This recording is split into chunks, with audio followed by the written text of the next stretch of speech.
Ready হয়ে গেছি, যাব মহাবল্লার কাছে পুজো দিতে। আমি আমাদের যে কজন এসেছি শিলিগুড়ি থেকে ওই কজনই যাব। সবাই তৈরি হয়ে গেছে, টোটো আসবে, টোটো বলে রেখেছে দাদা, টোটো আসলে রওনা দেব। সবাই এমনি রেডি হয়ে বসে আছি টোটোর অপেক্ষা। এখন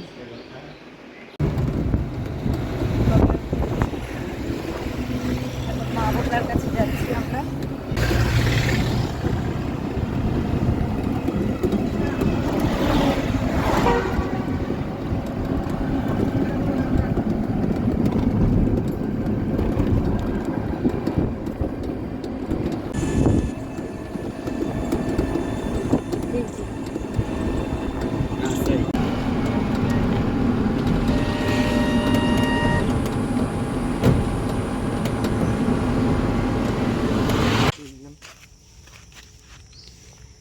রাস্তার এক সাইডে জবা ফুলের গাছ আছে, অনেক জবা ফুল। তো ওখান থেকে মা বললার জন্য জবা ফুল তুলে নিল। আমার ভাসুর বলেছিল রাস্তায় যাওয়ার পথে জবা ফুলের গাছ পাবি, তো বাড়ি থেকে একটা প্লাস্টিক নিয়ে এসেছিলাম।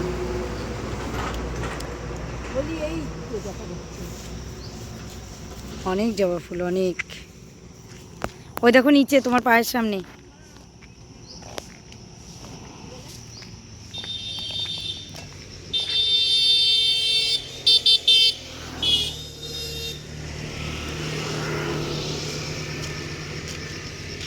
হয়ে যাবে মনে হয়, অনেক হলো তো।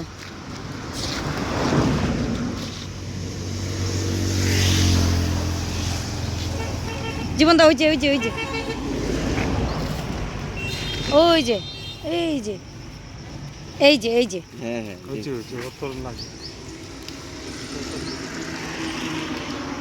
আরে আর লাগবে না তো মনে হয়, হয়ে যাবে গো। অন্যের জন্য ছাড়ো, পেয়ারা বাদে হাত যায় না। দেখি কত, অনেক ফুল, সব লাল জবা। চারা পাইলে আবার লাগাইতাম।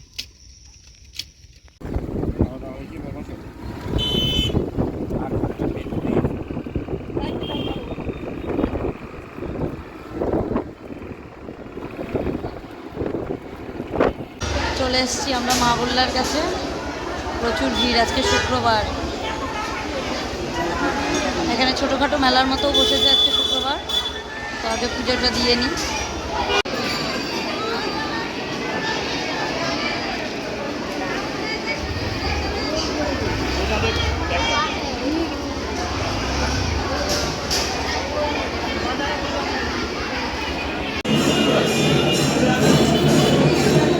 মায়ের পুজোর জন্য থাল সাজিয়ে নিয়েছি, পুজো দিতে যাব, লাইনে দাঁড়াবো এখন।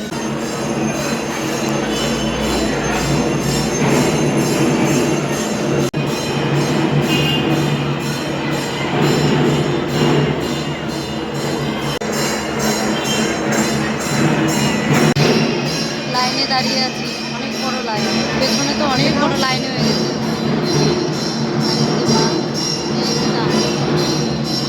গেটের কাছাকাছি চলে এসেছি, আমাদের আর বেশিক্ষণ লাগবে না ভেতরে ঢুকতে মন্দিরে।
তুমি যাও। পুজো দেওয়া হয়ে গেছে, আখের রস খেতে এসেছি, প্রচণ্ড জল তেষ্টাও পেয়েছে।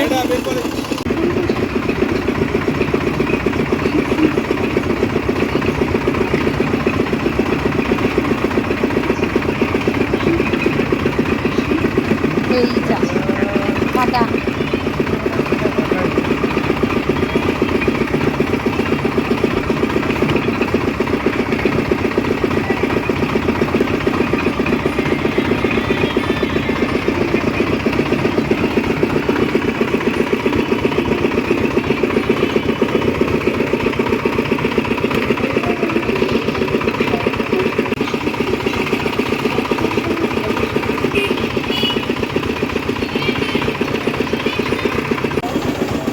তোমারও শেষ?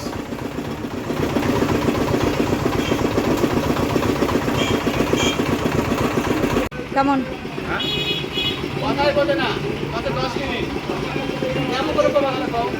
অব্র আখের রস খেলো না, ও পুরি খেতে চলে এসেছিল পাশেই দোকানে।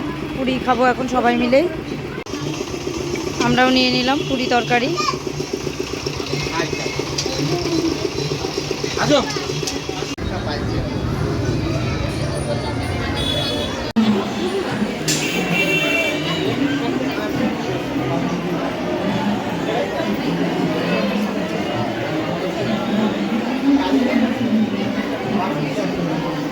মায়ের ওখানে ভোগ দেওয়া হয়েছে, পাকা ভোগ, ওটা এখনো পেতে সময় আছে। তা হোটেলে খেতে এসেছি, একবারে ভোগ নিয়ে তারপরে বাড়ি যাব।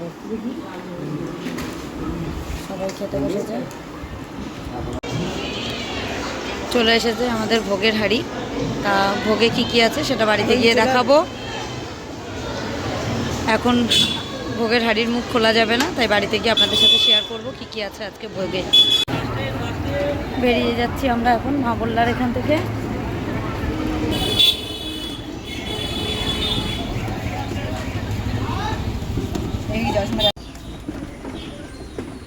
আগে দিতে লাগবে।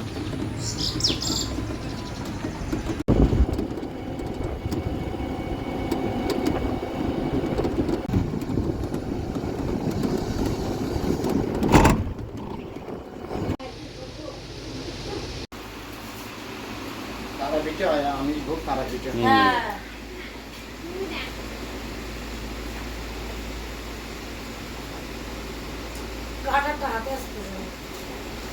লিখাটা দাঁড়া দাঁড়া দাঁড়া দাঁড়া।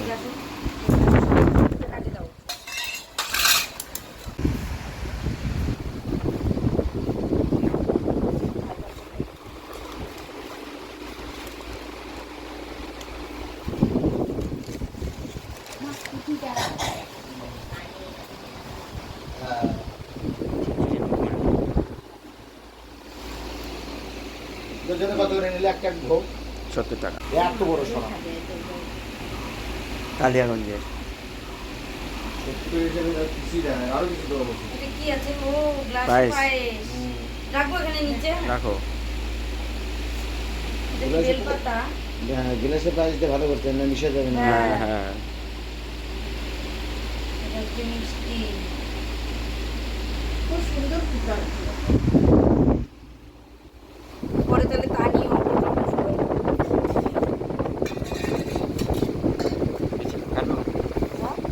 কাটো পরে দেবো। এটা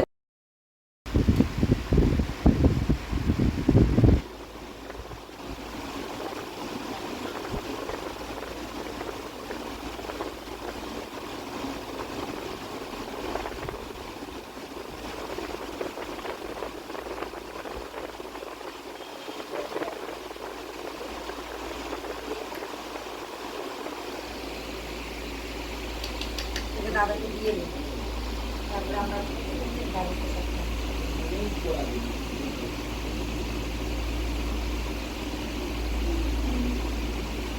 আসবে না তাহলে কিছু খালি দেবে। দিদি রান্নাঘরে রান্না করছে, আমি দিদির সাথে এসে এখানে বসে আছি, কোনো কাজ তো করতে দেয় না। আর রান্না বান্না করছে দিদি, বলছি দিদি রান্না করছে আর সময় করে এসে আমার সাথে গল্প করছে। দিদি রান্না করছে এদিকে আলু ফুলকপি দিয়ে পনিরের তরকারি, ডাল হয়ে গেছে, এদিকে ফ্রাইড রাইসের ভাত করে রেখেছে।